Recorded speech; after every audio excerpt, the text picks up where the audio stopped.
अहो थांबा,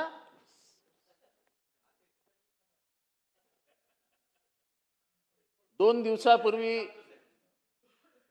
ज्यांच्या नावाने महाराष्ट्र ओळखला जातो त्या यशवंतराव चव्हाणांच्या सातारा जिल्ह्यामध्ये लोकशाहीची हत्या करणारी घटना घडली. त्याच्यावरनं मला एक गाणं आठवलं. फार प्रसिद्ध गाणं आहे. ही खोडी काढल्यासारखं समजा, पण या विषयाचं गांभीर्य कमी होता कामा नाही. का गोगावले साहेब, ऐन दुपारी यमुना तीरी खोडी कुणी काढली काढली ग बाई माझी करंगळी मोडली, असं काल मंत्री म्हणताना ऐकलं आम्ही.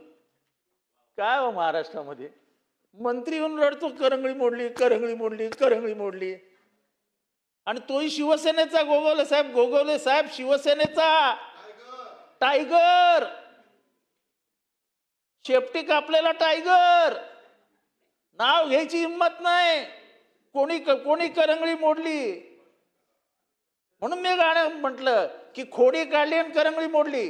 करंगळी कोणी मोडली? त्यामुळे या करंगळी मोडलीवरती मी ऑनलाईन राहतो आणि उद्या पुढचा भाग सुरू करतो. अर्धा चर्चा.